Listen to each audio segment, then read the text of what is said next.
Welcome to this deep dive. I'm really excited about this one. We're diving into some fascinating research on company performance. Yeah, this is going to be good. Yeah. It really challenges a lot of the conventional wisdom about why some companies make it big and others, well, Don't don't. exactly. We're going to be looking closely at those articles and research papers you sent over Yeah. about what really makes a company succeed or, Or fail. fail. Yeah, and it goes way deeper than just like the usual buzzwords you always hear. It does. We're going to be busting some myths for sure. Yeah. And maybe even shaking up some of your assumptions about, like why certain companies get to the top Yeah, and why others just never quite get there. exactly. We're even going to use Lego as a case study. Oh, yeah. Remember they had that rough patch back in the early 2000s? Oh, yeah. I remember that. It's a perfect example of how, like, the stories we tell about why companies succeed or fail Right. can sometimes be more fiction than fact. Absolutely. So get ready to uncover some surprising truths about those best companies lists, the ones we see all the time, Yep. Those lists. Yeah. and brace yourselves for some seriously thought-provoking ideas about what really drives success in the business world. It's going to be a wild ride. I think so. So one of the things that really jumps out from this research is this concept called the halo effect. Okay, I've heard of that, but Yeah. I'm not sure I totally get it. Yeah, so basically think about it this way. Imagine a company's stock is like going through the roof, Okay. right? Everyone's super excited about it. We automatically start to see the CEO as like this visionary genius. Right, the next Steve Jobs or something. Exactly. And we picture the employees as these like super motivated go-getters. Yeah, totally.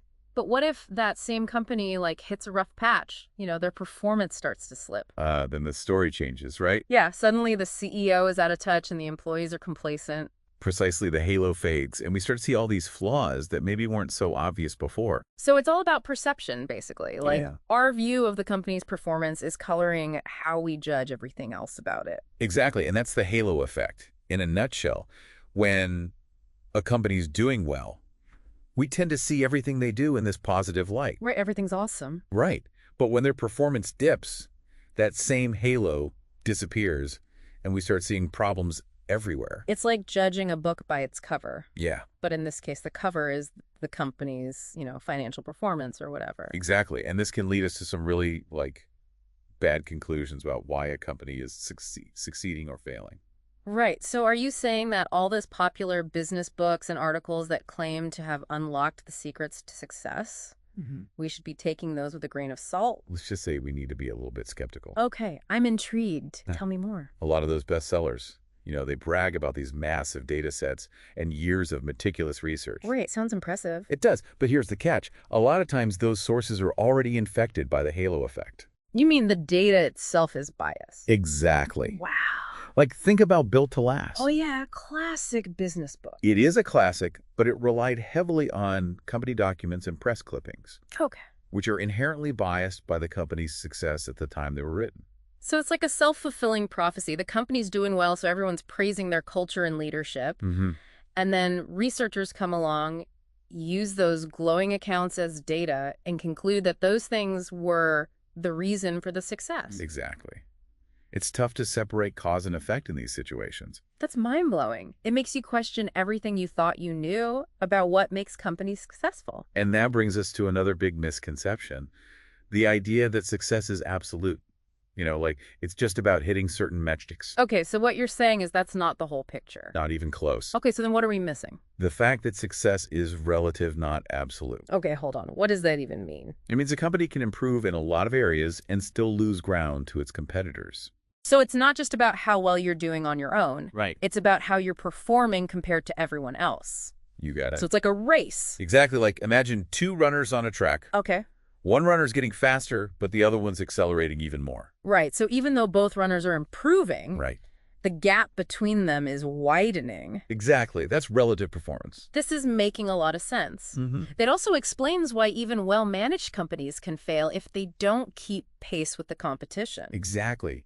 And that's where things get really interesting because it challenges the whole idea of strategic choice. What do you mean? Well, if a company makes all the right decisions, shouldn't they be able to outperform their rivals? Yeah, that's what we're always told, right? Mm-hmm. Mm-hmm. Make smart choices, execute effectively, and success will follow. Right, but if it's all relative, then Where does that leave us? It highlights the inherent riskiness of strategic choice. Decisions about which markets to enter, which products to develop, how to position yourself against competitors, those are all inherently risky. But why? I mean, if you do your research and make calculated decisions, shouldn't you be able to minimize that risk? You'd think so, Right. but there are three main sources of risk that can really throw a wrench in the works. Okay, let's hear them. Number one, unpredictable customer demand. Yeah. You could develop an amazing product and then suddenly nobody wants it anymore. Or customer tastes just change overnight, you know? Right, like those hoverboards a few years back. Everybody thought those were going to be huge. Right. And then poof, Gone. gone. Exactly. And then there's the unpredictability of competitors. Ooh, yeah. Your rivals could come out of nowhere with a game-changing product or slash their prices. Exactly. Or they could just execute their strategy better than you anticipated. Right, and you can analyze their current moves, Good try. but you can never be totally sure what they're going to do next. Nope. And that adds a whole lot of uncertainty to any strategic plan. It's like playing chess, but you can only see your opponent's current position, not the moves they're planning. Exactly. And then the third source of risk, which is often underestimated, is technological change. Oh. New technologies can pop up seemingly out of nowhere and completely disrupt everything. Yeah, making your products obsolete overnight. Yep. Or creating entirely new markets. Right. Think about what happened to Blockbuster when streaming services came along. Oh, yeah. They were like the kings of the video rental world. They were huge. And then boom. Just like that. Yeah, it's a little unsettling, to be honest. I get it. If even the smartest companies can get blindsided by these sources of risk, Yeah. what hope is there for the rest of us? That's a great question. And it leads us to a really important shift in thinking. Okay, I'm listening. We need to move away from looking for guarantees of success and embrace the concept of probabilities. Probabilities. So it's more about understanding the odds and making the best possible bets, even if there's always a chance things won't go as planned. You got to, instead of searching for a foolproof formula for success, which doesn't exist, Right. we need to start thinking more like seasoned investors. Okay, I'm intrigued. Tell me more about this investor mindset. How does it apply to company performance? Well, think about how investors approach their decisions. They carefully analyze the potential risks and rewards of each investment, Right. knowing that even the most promising opportunities can go south. Yeah, and sometimes those risky bets can pay off big time. Exactly. They're comfortable with that uncertainty. So it's about accepting that there are no sure things. Right. But you can improve your chances of success by making informed decisions based on the best available information. Exactly. Like that story about Robert Rubin from one of the articles you sent, the former Goldman Sachs executive. Oh, yeah, Robert Rubin. He didn't just judge his decisions on whether they worked out or not. Right. He evaluated them based on how well he'd gathered information, Mhm. analyzed the risks, Yep. and thought through the potential outcomes. It was all about the process. So it's about making peace with the inherent uncertainty of the business world. Yep. And focusing on what you can control, the quality of your decision-making process. Absolutely. And this brings us to a real-world example that a lot of people point to as a model of success. Logitech. Oh yeah, Logitech, I know them. They make all those computer peripherals like mice, keyboards, webcams. That's them. Yeah, they seem to be doing pretty well. They are. So how does this probabilistic thinking thing apply to them? Well, it's tempting to look at Logitech and say, oh, they're successful because they have a great CEO or a fantastic company culture. Right. The usual suspect. Exactly. Right. But as we've been discussing, those might just be attributions based on their success. So we might be giving them too much credit for things that are actually a result of their success, not a cause of it. Exactly.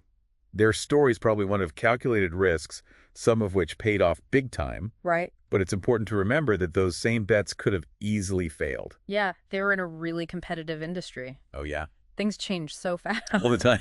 There were no guarantees.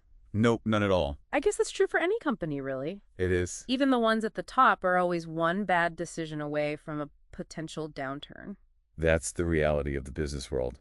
So Logitech's story is a good reminder that even when we see a company at the peak of its success, we should be careful about attributing that success to some simple formula or a guaranteed strategy. There's always more to the story than meets the eye. This has been an eye-opening conversation. So far, we've covered a lot of ground, from the halo effect to the delusion of rigorous research, We have. to the risky nature of strategic choice. It's a lot to take in. It is, and we've learned that success is often more about probabilities than guarantees. Right. And that even the most successful companies aren't immune to the forces of competition and change. And there's even more to unpack. You're right, we've only just scratched the surface. There's so much more to explore in terms of how these insights can help us make better decisions. Absolutely, in our own lives and careers. Yes. Exactly. So stay tuned for more. We've been talking about, how easy it is to jump to conclusions about why a company is successful. Right. And assume it's because they have a brilliant CEO or a great culture or whatever. Yeah, those are usually the go-to explanations. But those things might actually be a result of their success, not the cause. It's like looking at a finished puzzle. Okay. And thinking, oh, well, the pieces must have just magically fallen into place. Right. But there was a whole process behind that, right? Yeah, somebody had to analyze the picture, sort through all the pieces, Exactly. figure out how they all fit together. So how do we avoid making those same assumptions about companies? Yeah, that's a good question. I mean, we're bombarded with all these articles and books telling us the secrets to success. Right. But if we can't take those at face value, then where does that leave us? It means we need to go deeper. We need to ask better questions.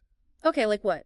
Instead of asking, what did they do to become successful? Yeah. We should be asking, how did they think about their choices? So instead of trying to replicate what they did, we should try to understand their decision-making process. Exactly. Because what works for one company in one situation might be a disaster for another. That makes sense. Every company has its own unique context, its own challenges, its own opportunities. There's no one-size-fits-all formula for success. Right, and that reminds me of something we talked about earlier. What's that? The difference between absolute and relative performance. Oh, yeah. Good point. A company can be improving in a lot of areas, but still fall behind if its competitors are improving even faster. Absolutely. And that's why it's crucial to look at strategic choices in the context of the competitive landscape. So a decision that seems brilliant on its own might actually be a terrible move if it doesn't give you an advantage over your rivals. Exactly. Like Kmart. Oh, yeah, Kmart. What happened there? They were making some progress on inventory management in the 90s. I didn't know that. But Walmart was improving even faster. Oh, wow. So in the end, it wasn't enough for Kmart to just get better. They needed to be better than Walmart. Right. If you're not moving ahead, you're falling behind. Exactly. That's a little scary when you think about it. It is. It really highlights the importance of constantly analyzing the competitive landscape and trying to anticipate your rivals' moves. So it all comes back to understanding a company's decision-making process. It does. Like, what information did they gather? Right. What assumptions did they make? How did they weigh the risks and rewards? Exactly. Yeah. Did they even consider the competitive landscape? It's like we need to become detectives, A little bit, yeah. piecing together the clues to figure out what really drove their success. And this applies not just to understanding other companies, Okay. but also to making better decisions in our own lives and careers.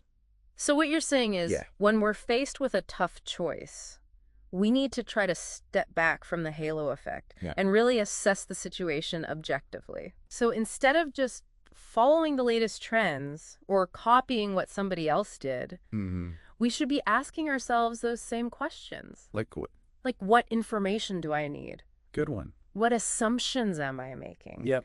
What are the potential risks and rewards? Those are all great questions to ask yourself. And don't be afraid to challenge your own assumptions. Oh, absolutely. That's huge. Sometimes the most dangerous assumptions are the ones we don't even realize we're making. So true. And that's why it's important to have a mindset of continuous learning and adaptation. Yeah. You know? Yeah, the business world is constantly changing. It is. So we need to be willing to evolve our thinking along with it. Speaking of evolving our thinking, I'm curious to revisit some of those popular business books that we talked about earlier. Oh, yeah. The ones that presented these seemingly foolproof formulas for success. Exactly. What are your thoughts on those now, considering everything we've discussed? Well, I still think there's some value in their inspirational message. You know? They can be motivating. Right? They can get you thinking.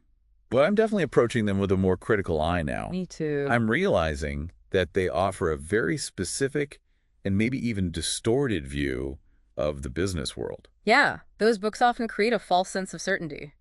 Right. Like, if you just follow these steps, success is guaranteed. And as we've seen, that's just not true. Not even close. Success is way more complicated than that. It really is. And relying on those simplistic formulas can actually be harmful. How so? Because it makes us less adaptable to change, you know? Oh, I see what you're saying. It's like trying to navigate a complex maze Okay. with a one-page map. Not going to get you very far. No, you might make some progress at first, but eventually you're going to get lost. Exactly. So, while there are definitely valuable insights to be gained from studying successful companies, we need to be careful about how we interpret those stories. Right. We can't just blindly copy what they did without understanding the underlying principles that drove their success. It's not about mimicking their actions. It's about understanding why they did what they did. And how those decisions fit into their broader context. Exactly. And that brings us to another crucial point that often gets overlooked in those success stories: the importance of execution. Oh, yeah, execution, that's a big one. It is, you can have the most brilliant strategy in the world, Right. but if you can't execute it effectively, You're not going to get anywhere. you're going nowhere. Hmm. I'm sure you've heard the saying, ideas are cheap, execution is everything. Absolutely. But what does good execution actually look like? That's a good question. It's kind of hard to define, isn't it? It is. It seems like such a big amorphous concept. It is. There's no single definition of good execution. And what it looks like in practice is going to vary depending on the company, the industry, the specific circumstances, you know. Yeah, that makes sense. But one thing that all successful companies have in common is that they're able to translate their strategic vision into concrete actions and get things done efficiently and effectively. Right, so it's not just about having a plan. It's about putting that plan into action. Exactly. And that's where people come in. You need the right people in the right roles to execute effectively. That makes sense. Talent is obviously a crucial factor in execution. It is. You need people who are skilled and knowledgeable, but also aligned with the company's values and motivated to achieve its goals. But here again, we have to be wary of the halo effect. Right. It's easy to say that a successful company has a great team, but that doesn't tell us anything about how they actually built that team. You're right. It's about going deeper, looking at their talent management practices. Like, how do they recruit? Exactly. How do they train and develop their employees? How do they create a culture that fosters high performance and engagement? Those are all important questions. It's like we need to break down this big concept of execution into its component parts and analyze how each part contributes to the overall success of the company. Exactly. And that's where things get really interesting, because when we start to look closely at execution, we realize that it's not just about doing things right. What else is there? It's also about doing the right things. So you could have a company that's incredibly efficient and effective at executing its strategy. But if the strategy itself is flawed, they're still going to fail. Exactly. You can execute flawlessly, but if you're headed in the wrong direction, you're still going to end up in the wrong place. This is starting to sound a little bit like a chicken and egg problem. How so? Which comes first, the strategy or the execution? That's a great question. And the answer is it's a bit of both. Okay. You need a solid strategy to guide your execution, but you also need effective execution to bring that strategy to life. They're interconnected and interdependent. It's like they're constantly informing and shaping each other. Exactly. A company might start with a certain strategy, but as they begin to execute it, they realize they need to make some adjustments based on what they're learning in the real world. And those adjustments might then inform their future strategic decisions. Exactly. It's this ongoing process of iteration and refinement. And the companies that are most successful are the ones that are able to learn and adapt quickly. This is making my head spin a little. In a good way, I hope. And in a good way, it's like we're peeling back the layers of an onion. I like that analogy. Revealing more and more complexity with every layer. That's the beauty of a deep dive like this. We're going beyond those simplistic explanations and starting to grapple with the true complexities of the business world. So where do we go from here? We've debunked some myths, explored the nuances of performance, highlighted the importance of both strategy and execution. We have. What's the next step in our journey? Now we shift our focus from analysis to action. How can we apply these insights to make better decisions in our own lives and careers? Stay tuned for the final part, where we'll explore some practical takeaways and leave you with some thought-provoking questions to ponder. Okay, so we've been on this deep dive exploring like all these complex factors that go into company performance. Right, the things that really make or break success. Yeah, but now it's time to get practical, Yeah. you know? Absolutely. Let's talk about what we can actually do with all these insights. Right. How can this help us make better decisions in our own lives? Exactly, whether we're leading a team or starting a business or just trying to navigate our own career paths. Yeah, I mean, it's been fascinating to uncover all these misconceptions Mhm. and biases, but I'm really eager to hear like how we can actually apply these ideas to our own lives. Well, I think one of the biggest takeaways is to be really wary of those guaranteed success formulas that we see everywhere. Oh, yeah, those books and articles that promise to reveal the secrets of like the most admired companies. Exactly. They make it sound so simple. Right, like if you just follow these steps, you're guaranteed to be the next Google or Amazon. Right. But we've seen that's just not how it works. Yeah, success is way more complex than that. It really is. So Yeah. instead of looking for those easy answers, Right. we need to shift our focus from seeking certainty Okay. to understanding probabilities. So instead of looking for guarantees, we should be thinking more like investors. Exactly. Investors know that there are no sure things, Right. but they can improve their odds of success by making informed decisions. Based on careful analysis and risk assessment. You got it. And they're comfortable with the fact that even the smartest bets can sometimes fail. Right. It's not about avoiding risk altogether. Nope. It's about understanding the risks Making calculated decisions. and being prepared to adapt when things don't go as planned. So it's about embracing the uncertainty. Exactly. And being flexible enough to change course when you need to. Yeah, that's a crucial skill in today's world. Things change so fast. All the time. Yeah. So you got to be able to roll with the punches. Okay, so we've talked about ditching the delusions and embracing the probabilities. Right. But there's one more thing I want to touch on. What's that? The role of fear. Ooh, interesting. Yeah. I mean, I know we're supposed to be like confident and fearless and all that. Right. Go after your dreams. But I think a healthy dose of fear can actually be beneficial, I agree. not like paralyzing fear. Right. Not the kind that keeps you from taking action. Right, but the kind that keeps you sharp. Makes you double check your assumption. Yeah, pushes you to consider all the angles. Exactly. It's about turning fear into fuel for better decision making. So it's not about pretending that fear doesn't exist. Right. It's about harnessing it and using it to your advantage. Think about those success stories we were critiquing earlier. Mm-hmm. They often leave out all the messy stuff, you know? Right, it's all about passion and vision and striving for excellence. Exactly. But they don't talk about the fear, the doubt, the setbacks. Which can be really misleading. It can, because those emotions are actually a crucial part of the process. Right, overcoming fear, navigating setbacks, learning from mistakes. Exactly. Those are all essential ingredients for growth and resilience. Okay, so we've talked about ditching the delusions, Mm-hmm. embracing the probabilities, Right. and harnessing the power of fear. I like it. But I also want to reiterate that there's still value in learning from successful companies. Yes. But we need to be discerning about what we take away from those stories. Right. We can't just blindly copy what they did. It's more about understanding the principles behind their actions. Asking yourself, why did they make that decision? Mm-hmm. What factors were they considering? What was the context? So it's less about do what they did Right. and more about think how they thought. Exactly. So if so much of what we consider best practices are really just attributions based on success, Mm-hmm. then how can we truly learn from other companies? That's a great question. Mhm. And I think the answer lies in shifting our focus from outcomes to processes. Interesting. So instead of just looking at the results, we Yeah. need to understand the thinking that went into those results. Exactly. What questions did they ask? What assumptions did they make? Mhm. How did they analyze the data?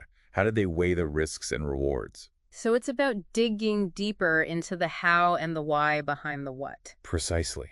And that requires us to be more analytical, more critical in our thinking. We need to be willing to challenge our own assumptions Absolutely question the conventional wisdom. and look for evidence that contradicts our beliefs. It's about becoming more curious, more skeptical, more open-minded. Those are great qualities to cultivate. They are. Wow, this has been an incredible deep dive. I feel like I've learned so much Me too. about how companies operate, how decisions are made, and what it really takes to succeed. It's been a pleasure unpacking all these ideas with you. Thanks for joining us, everyone. We hope you've gained some valuable insights from this deep dive into company performance. Remember, ditch those delusions. Embrace the probabilities. And don't be afraid of a little healthy fear. Keep exploring, keep questioning, and keep diving deep. Until next time,